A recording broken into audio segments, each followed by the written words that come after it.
अस का मतलब हमें, अर्थात जहां हमें का अर्थ आए वहां आपको अस यूज करना है।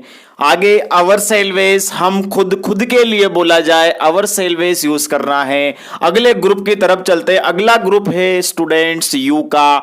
यू यानी तुम या तुमने, आप या आपने। ये प्रेजेंट, ये पास्ट, ये पास्ट। ध्यान रखना अच्छे से, ठीक है। जब भी ऐसे शब्द आए घबराना नहीं है, इस पूरी टेबल को अच्छे से याद कर लेना।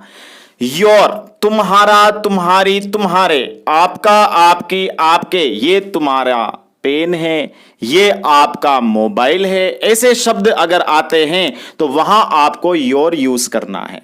आगे है यू का अर्थ तुम्हें या आपको। योर सेल्वेस, खुद। इसके बाद ही, वह या उसने। वह विद्यालय जाता है, उसने मेरी सहायता की, तो वह, उसने, उसके लिए आपको ही का यूज करना है। आगे हिज, उसका, उसकी, उसके, इसका, इसकी, इसके, इनका, इनकी, इनके, उनका, उनकी, उनके। ठीक है, इसके लिए आपको हिज का यूज करना है। ही किसके लिए आता है, समझ में आ गया? मेल, पुरुष के लिए। अगला है हिम, उसे या उसको। हिमसेल्फ, खुद। ठीक है खुद अगर स्वयं के लिए बोला जाए तो वहां हिमसेल्फ यूज करना है। आगे शी, ये भी सेम इसी की तरह इसका अर्थ होता है। शी केवल मात्र, याद रखना, फीमेल के लिए आता है। तो वह या उसने, उसका, उसकी, उसके, इसका, इसकी, इसके, इनका, इनके, इनके, उनका, उनके, उनके। ठीक है, तो ये सारे शब्द अच्छे से याद कर लेना। आगे है हर, उसे या उसको। हर सेल्फ, खुद के लिए अगर आए तो वहां आपको हर सेल्फ यूज करना है। ओके, समझ में आ रहा है? बढ़िया। बताओ कमेंट बॉक्स में टाइप करके बताओ समझ में आ रहा है कि नहीं आ रहा? आ रहा है, बढ़िया, शानदार, वेरी गुड। आगे चलते हैं। इट, यह, ये, इसने। इट किनके लिए यूज किया जाता है? नॉन लिविंग, निर्जीव के लिए। ठीक है, या फिर पशु पक्षियों के लिए इसका प्रयोग किया जाता है। तो यह, ये, इसने। ठीक, इसके बाद इट्स, इसका, इसकी, इसके। इट, इसे, इट सेल्फ, खुद के लिए अगर आए तो इट सेल्फ आ जाएगा। जैसे ये गाड़ी खुद चलती है, ठीक है, तो वहां आपको इट सेल्फ यूज करना है। आगे अगला ग्रुप है दे वाला ग्रुप। याद रखना, दे वाला ग्रुप। दे, वे या उन्होंने। वे विद्यालय जाते हैं, उन्होंने मुझे पिछले साल इंटरव्यू के लिए बुलाया। तो उन्होंने शब्द आते हम दे का यूज करेंगे। दियर, उनका, उनकी, उनके, इनका, इनकी, इनके, उन लोगों का, उन लोगों की, उन लोगों के, इन लोगों का, इन लोगों की, इन लोगों के। ये भी अगर शब्द आ जाए जैसे उन लोगों का विचार अलग है, ठीक है, तो वहां आपको आगे दियर यूज करना है। आगे देम, उन्हें, देम सेल्वेज, खुद के लिए आ जाएगा। ये चार और शब्द है मेरे प्यारे स्टूडेंट्स, ये चार शब्द भी बहुत सी बार स्पोकन में आपको यूज करने पड़ेंगे। दिस का अर्थ होता है यह।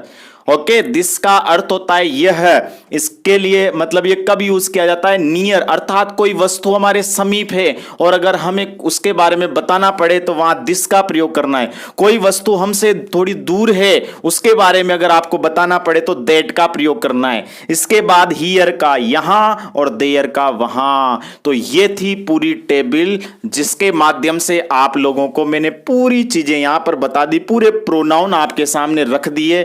आपने कुछ ही चीजें पढ़ी होगी, हो सकता है आपने सारी डिटेल्स ऑलरेडी पहले से पढ़ रखी हो, बहुत अच्छी बात है, फिर तो आपको और ज्यादा मेहनत करने की जरूरत नहीं पड़ेगी। बाकी जिन स्टूडेंट्स को इनमें से जो जो शब्द अच्छे से याद नहीं है वो याद कर लेना, बन जाना बच्चे थोड़े टाइम के लिए। आपको लगता है सर बच्चों की तरह याद करेंगे क्या इतने छोटे छोटे शब्दों को? अरे करना पड़ेगा my dear. If you want to speak English you will have to do everything.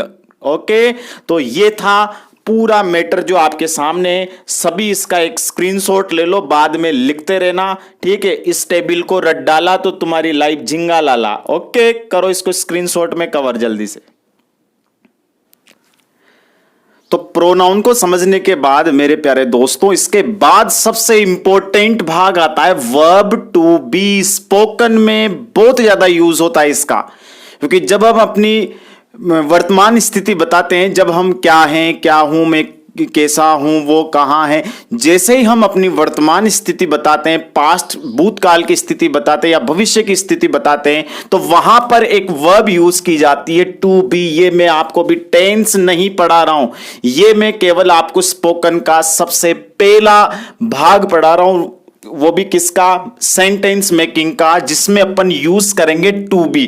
To be होने के बाद फिर हम पढ़ेंगे टू हैव। तो अभी आपको टू बी समझना है बहुत शानदार तरीके से, तो ध्यान देना। अभी तक अगर आपने वीडियो को लाइक, शेयर और चैनल को सब्सक्राइब नहीं किया हो तो जल्दी से कर लीजिए, जल्दी से जल्दी, ठीक है। फटाफट इसको फैला दो चारों तरफ, सारे बच्चों के पास पहुंचनी चाहिए ये वीडियो। हर बच्चा हिंदुस्तान का इंग्लिश बोलना चाहिए, सबको इंग्लिश बोलना आना चाहिए। कल एक बच्चे ने टाइप किया, सर आप इंग्लिश तो सिखा रहे हो लेकिन हम अपनी मातृभाषा को नहीं। अरे मेरे प्यारे दोस्तों, मैं अपनी मातृभाषा हिंदी से बहुत प्रेम करता हूं। मैं खुद भी नहीं चाहता कि हम अपनी मातृभाषा को कम महत्व दें, लेकिन आने वाले आधुनिक तौर पर आपको, आधुनिक युग में आपको थोड़ा सा इंग्लिश का नॉलेज तो रखना ही पड़ेगा, ताकि आप कभी भी किसी भी सिचुएशन में आ जाओ, आपको कहीं पे भी आप बाहर चले जाओ, आप हो सकता है वहां आपको हिंदी नहीं मिले, वहां के एटमॉस्फेयर में हिंदी नहीं मिले, लेकिन इंग्लिश का आप यूज कर देना। English is an international language, हर राष्ट्र में बोली जाती है, हर देश में बोली जाती है। इसलिए मैं नहीं कहता कि हिंदी को आपको कम महत्व देना है, बस ये है थोड़ा सा अपनी पर्सनालिटी में अगर आपको इंप्रूवमेंट लाना है, निखार लाना है, ठीक है, तो आपको थोड़ी सी इंग्लिश की नॉलेज आपके अंदर होना बहुत जरूरी है। चलो लेट्स स्टार्ट। इधर ध्यान देना, वर्ब है हमारे पास टू बी, इसका होता है अर्थ, बोलो क्या, होना, ठीक है। अब हमारे पास मैंने इसको 3 टेंस में डिवाइड कर दिया है ऑलरेडी पहले से। अब तो आपको डायरेक्ट हलवा खाना है, मैंने परोस दिया है, समझना है और ध्यान पूर्वक प्रैक्टिस करनी है। ओके, इधर ध्यान देना, कुछ भी नहीं लिखना है, लास्ट में मैं जब कहूं स्क्रीनशॉट लेकर आराम से लिखते रहना।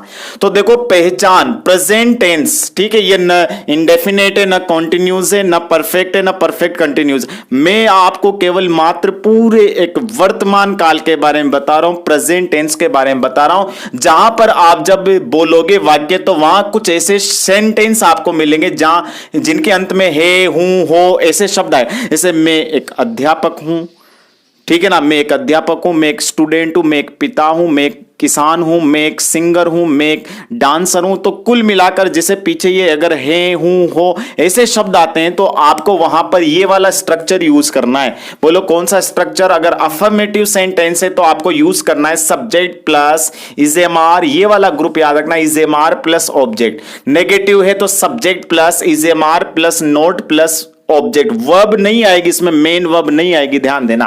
आगे बढ़ेंगे, इंट्रोगेटिव अगर है तो ये इजेमार को आगे लाना है, सब्जेक्ट पीछे चला जाएगा, ऑब्जेक्ट आ जाएगा, लास्ट में क्वेश्चन मार्क। आप वैसे स्पोकन में क्वेश्चन मार्क तो बोलोगे नहीं, am I writing a letter, question mark ऐसे तो नहीं बोलेंगे ना अपन, डायरेक्ट आपको डायरेक्ट ऐसे बोलना है। तो am I a teacher, am I a student, तो इस प्रकार से आपको बोलना है। तो पीछे क्वेश्चन मार्क तो मैंने आपको केवल बताया, हिंट दिया कि लास्ट में ये भी लगता है।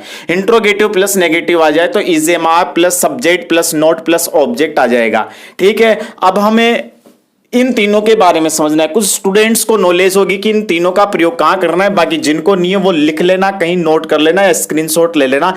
इसकी अगर हम बात करें तो ध्यान देना, ही, शी, इट, किसी का नाम, ठीक है ना, ही, सी, इट, नेम, और सिंगुलर,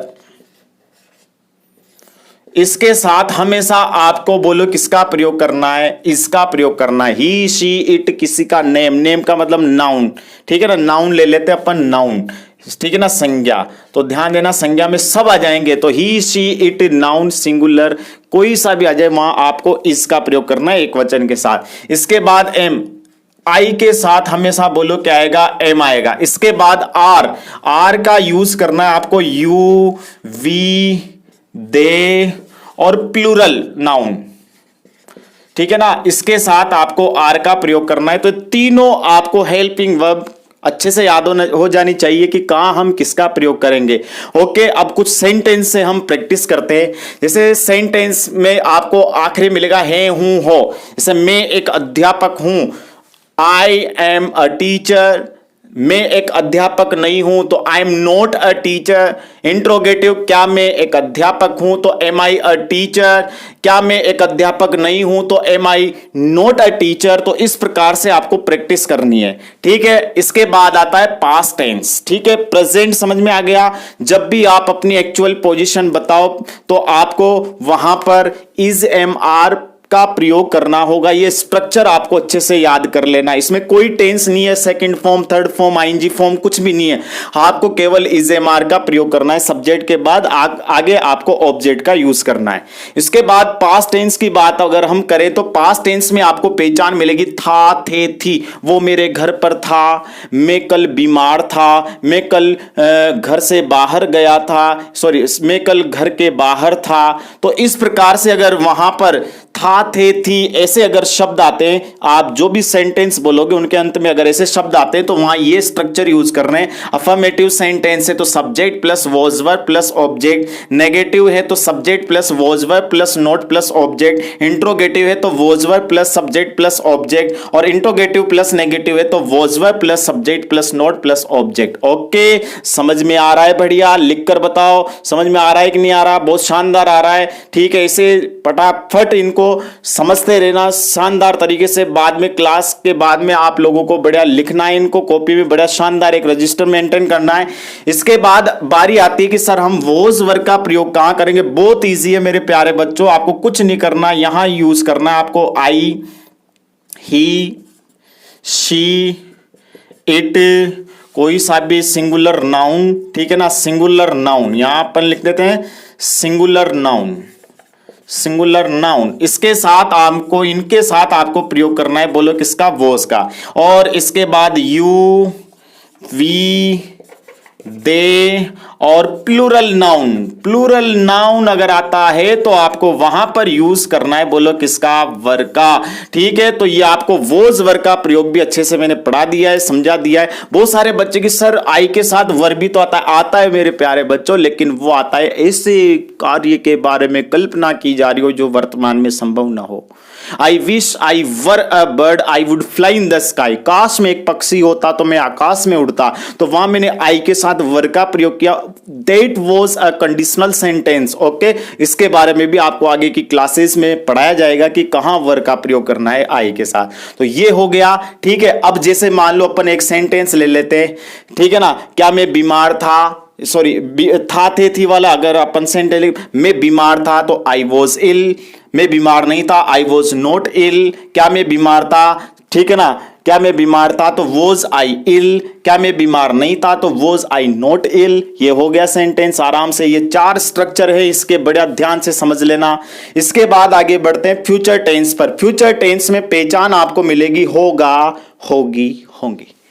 वह अच्छा होगा, वह स्वस्थ होगा, वो कॉलेज में होगा, वो छत पर होगा। तो इस प्रकार से आपको सेंटेंस के आखिरी में इस प्रकार के होगा, होगी, होंगे ऐसे शब्द मिलेंगे।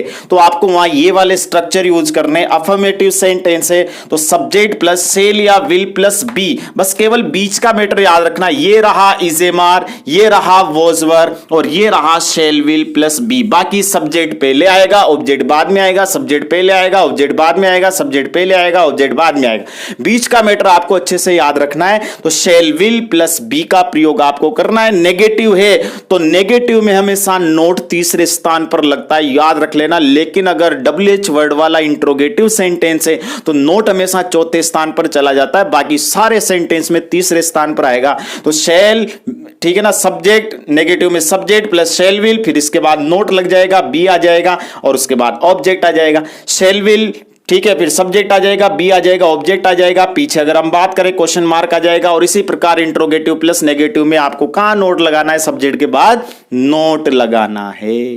तो बोलो आ रहा है बढ़िया समझ में? तो ये था फ्यूचर टेंस। इसके बाद ये 2 चीजें आपको यहां से समझनी है। शेल विल का प्रयोग कहां पर करेंगे? तो देखो स्पोकन की अगर मैं बात करूं, अगर अपन ग्रामर की दृष्टि से देखें, व्याकरण की दृष्टि से देखें तो आई और वी के साथ तो हमेशा यूज किया जाता है, बोलो क्या शेल, और अन्य के साथ हमेशा यूज किया जाता है, बोलो क्या विल। लेकिन स्पोकन में आपको विल का ही प्रयोग करना है, भले आप कुछ भी बोलो, आई हो, ही हो, शी हो, कुछ भी हो, आपको सबके साथ बोलो किसका प्रयोग करना है, विल का प्रयोग करना है। स्पोकन में, ओनली स्पोकन में। अगर आप रिटन में यूज कर रहे हो तो रिटन में फिर आप लोगों को ये दोनों कंडीशन अप्लाई करनी पड़ेगी, आई और वी के साथ शेल और अन्य सभी के साथ विल। तो आखिरी में सभी कमेंट बॉक्स में टाइप करके बताएंगे कि आज का सेशन कैसा रहा। कल का इससे भी धांसू सेशन होने वाला है जो आपने कभी नहीं देखा होगा। बहुत शानदार चीज हम कल की क्लास में पढ़ेंगे। बस ये है कि जितना आप लोगों को मैंने पढ़ाया उसको रेगुलर अपडेट करते रहना, पढ़ते रहना, और चैनल को लाइक, सब्सक्राइब और शेयर जरूर करते रहना। मेरी गुरु दक्षिणा में कमी नहीं आनी चाहिए। आपसे मुझे कोई अपेक्षा नहीं है, बस केवल यही चीज चाहिए कि मुझे केवल मात्र ज़्यादा से ज़्यादा शेयर, ज़्यादा से ज़्यादा लाइक और ज़्यादा से ज़्यादा सब्सक्राइबर मिलने चाहिए। Okay, thank you very much.